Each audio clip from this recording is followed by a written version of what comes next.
ہر سال کی طرح رواں سال بھی خیبر پختونخوا میں کانگو وائرس نے سر اٹھا لیا ہے۔ حیات آباد میڈیکل کمپلیکس میں مردان، دیر اور لنڈی کوتل سے کانگو کے 3 مریض داخل ہوئے۔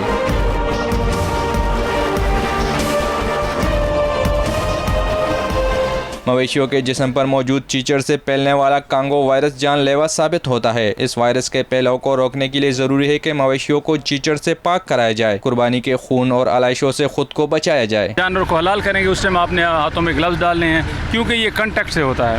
اب اور ذبیحہ ٹھیک کریں، حلالہ ٹھیک کریں، حلال جتنا زیادہ ہوگا، خون جتنا نکل جائے گا، اس میں اتنے کم چانس ہیں بیماری کے پھیلنے کے۔ پشاور کی ضلعی انتظامیہ نے عید قربان پر مویشیوں کی خرید و فروخت بڑھنے کے باعث کانگو وائرس کے خطرے کو ختم کرنے کے لیے رنگ روڈ اور کالا منڈی جی ٹی روڈ پر سپرے مہم شروع کر دی ہے۔ اس سیزن کے اندر کانگو وائرس کا تھوڑا سا انسیڈنس بڑھ جاتا ہے۔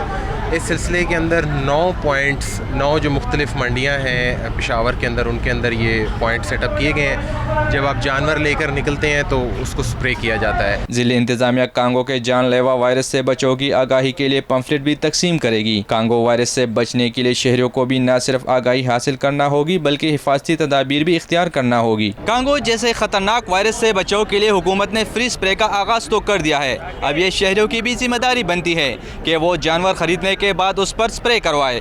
کیمرہ مین نیاز علی کے ساتھ عرفان موسیٰ، 92 نیوز، پشاور۔